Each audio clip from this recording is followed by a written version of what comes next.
Olá, leitores. Sou Ricardo Parmigiani, fotógrafo de família, pets e produtos, e você está na quinta aula do curso básico de fotografia. Nessa aula, nós vamos ver a respeito da sensibilidade ISO. Conforme nós já consideramos, a fotografia se baseia num tripé de luz: o ISO, a duração, o tempo e a intensidade. Hoje, então, vai ser considerado o que significa a sensibilidade ISO, essa perninha do nosso tripé.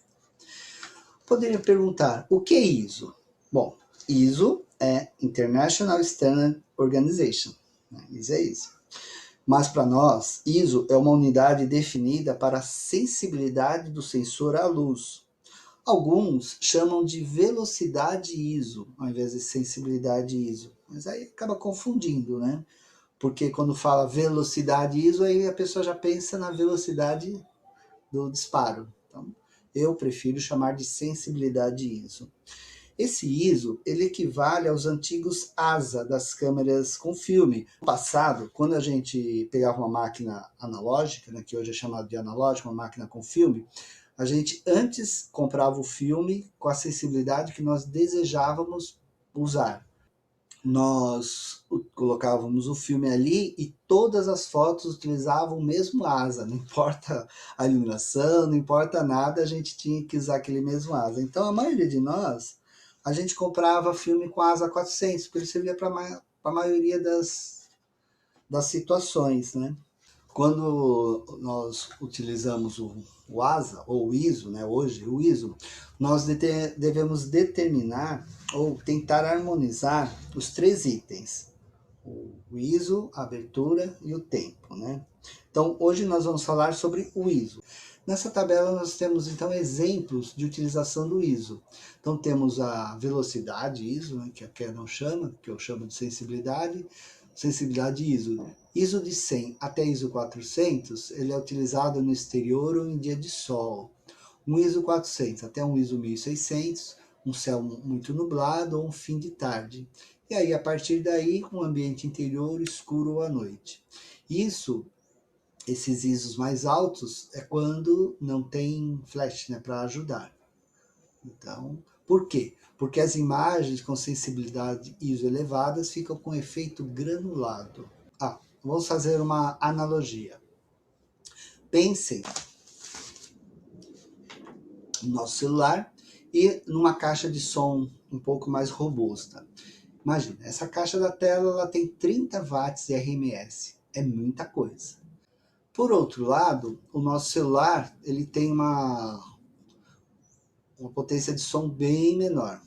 Agora imagine que eu queira ouvir um som no celular com a mesma altura do som dessa caixa acústica. O que vai acontecer?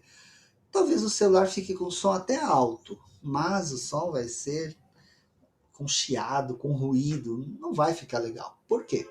Porque nós estamos aumentando o som do celular acima do que é razoavelmente bom para ele. Ou seja, ele até atinge uma determinada altura, mas com a qualidade sofrível. Já uma caixa como essa, ela consegue chegar à mesma altura do celular e o som vem limpo, bem claro. Essa é a analogia que nós podemos dizer para o ISO. O ISO ele foi projetado para começar com uma base de 100, ISO 100. E a partir daí você vai subindo o ISO de acordo com a sua necessidade. Aí você vai aumentando para 100, 200, 400, 800, 1600, tal. Algumas máquinas, como as mirrorless, elas podem chegar a um ISO de 100.000 e dar uma foto razoável. Normalmente as mirrorless atuais elas conseguem chegar a um ISO de 10 a 15.000 com uma qualidade muito boa. O que o ISO faz? O ISO mais alto, ele força a máquina a enxergar mais luz onde não tem a luz. Ou seja, ele amplia a capacidade dela de enxergar a luz. Assim como nós aumentamos o volume do celular, ele vai ampliando o som. O ISO trabalha de uma forma muito parecida. Aumentando muito o ISO, você acaba criando ruídos elétricos. E isso se torna mais evidente em áreas monocromáticas, ou seja, num céu totalmente azul, sem nuvens, você aumenta bastante o ISO, aí você vai começar a ver pontinhos. Ou em áreas de sombra, você tem uma sombra e aí tem um ISO alto, ali vai criar pontinhos coloridos. O ISO alto, ele muitas vezes ele cria pontos coloridos elétricos. Eles acabam se atrapalhando, né, os fótons dos sensores, e acabam criando ruídos elétricos coloridos. E aí é onde mostra esse efeito do ISO. Normalmente, para nós fazermos o cálculo de ISO, nós dobramos o ISO. Então, 100, 200, 400, 800, 1600, 3200. Mas não é obrigatório. As máquinas de entrada, no caso da Canon, as TI, T3i, ou T3, T4, T5, T6, elas aumentam o ISO dobrando. Eu não sei a Canon se funciona isso também, as de entrada. As máquinas um pouquinho melhores como essa, aí você pode quebrar o ISO, colocar o ISO praticamente o que você quiser. Então ela vai aumentando em terços, né? Você vai aumentando o ISO, ó, 800, 1000, 1250, 1600, 2000, 2500, 3200. Então ele vai aumentando em terços. Você não é obrigado a dobrar o ISO quando você quiser. Será então que nós devemos utilizar apenas ISO 100 nas nossas fotografias? Não. E por dois motivos.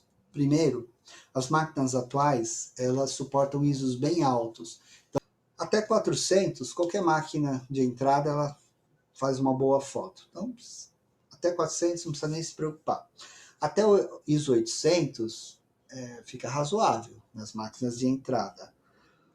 E algumas, quando chega a 1600, já começa a ficar, né, não tão boa.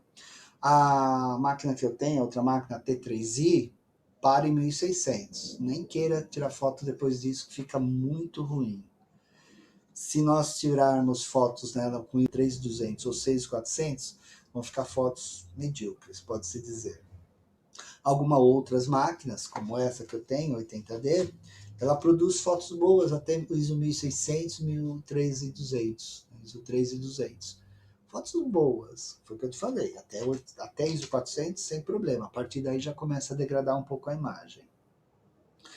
Como eu já disse, também algumas máquinas full frame e também as mirrorless conseguem ISOs a partir de 6000 sem problemas. Esse então é o primeiro motivo de não ser obrigatório utilizar ISO 100, porque as máquinas conseguem subir ISOs, o seu ISO de forma satisfatória. Um outro motivo é que é melhor tirar fotos medíocres ou não tão boas do que foto nenhuma. Nós conseguimos, com ISO um pouco mais alto, fazer um tratamento de imagem e conseguir melhorar um pouco a foto, tirar um pouco do granulado, melhorar um pouco as cores, porque o ISO mais alto, ele deixa as cores mais lavadas, sem tanto contraste, tá? Então, por isso que o ISO mais alto também tem essa dificuldade, esse ruim. Fora que ele pode misturar um pouquinho as cores. Lembra que eu falei dos pixels, dos ruídos de imagem, podem deixar um pouco com pixelado, com pontinhos coloridos onde não deveria ter. Então, mas você consegue arrumar um pouco, né, ou satisfatoriamente, dependendo da imagem, fotos com ISOs um pouco mais altos. Agora, se você tiver uma foto fora de foco, pelo fato dela estar com a velocidade muito baixa e ela ficar tremida, ou então muito escura, porque você não quis sacrificar um pouco o ISO, essa foto vai ser complicada para você arrumar.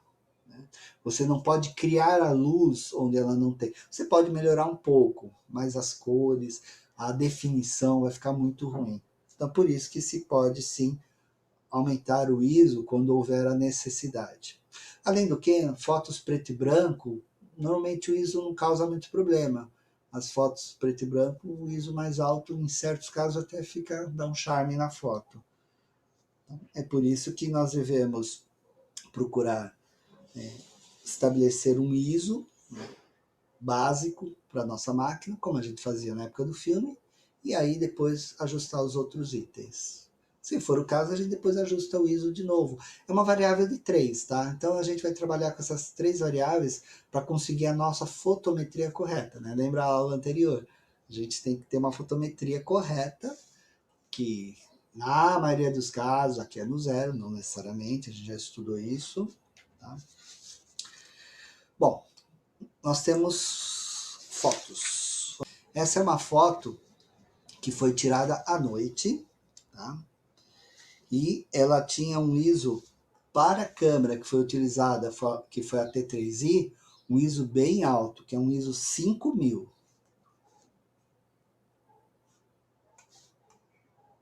Olha. Para um ISO 5000, para a T3i, até que ficou uma foto bonita, né? Se a gente for ver, olha, é uma foto bonita. Claro que se a gente for aumentar, a gente vai ver que ela perdeu um pouco de definição. Mas as cores estão bonitas. Por quê?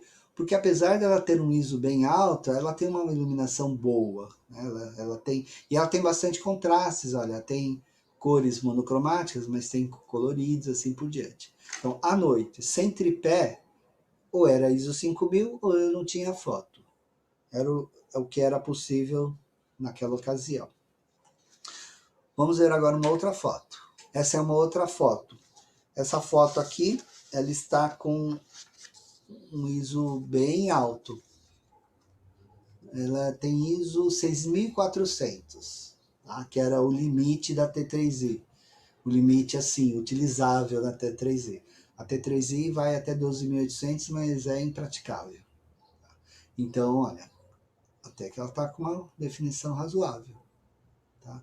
Então, 12.800, essa aí foi uma foto em 2.8, 100 de velocidade e ISO 6400.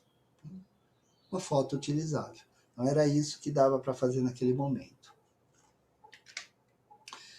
Nessa foto nós temos, já é a câmera nova, né, a mais nova, a câmera 80D, foi tirada com uma lente 24mm, a gente considerou isso na outra aula, né, sobre as propriedades da fotografia, como enxergar.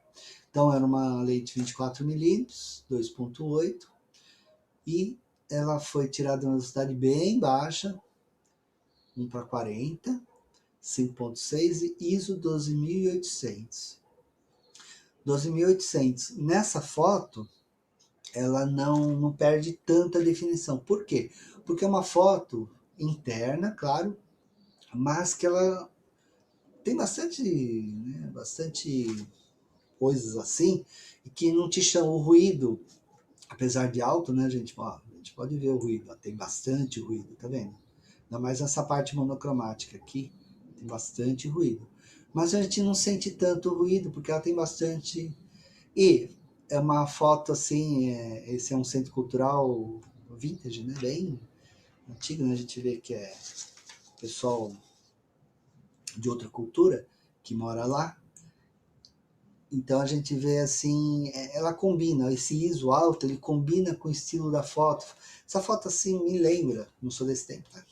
Me lembra os anos 60, os anos 70. Então, o ISO alto, né, não...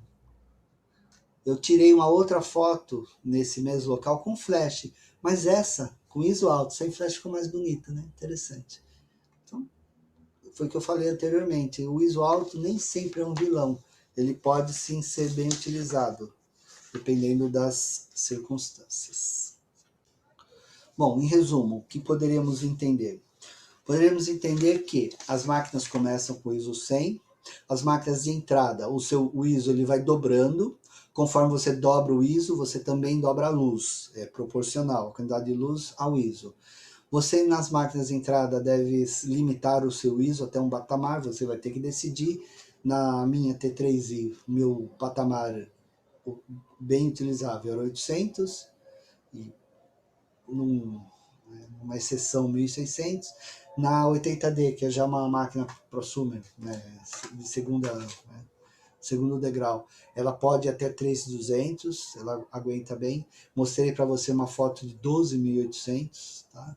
Eu tirei também uma foto de 16.000, só que é muito feia a foto, né? Era um monte de fio, um monte de coisa, mas cheguei a tirar 16.000, ficou razoável, tá? Então é isso.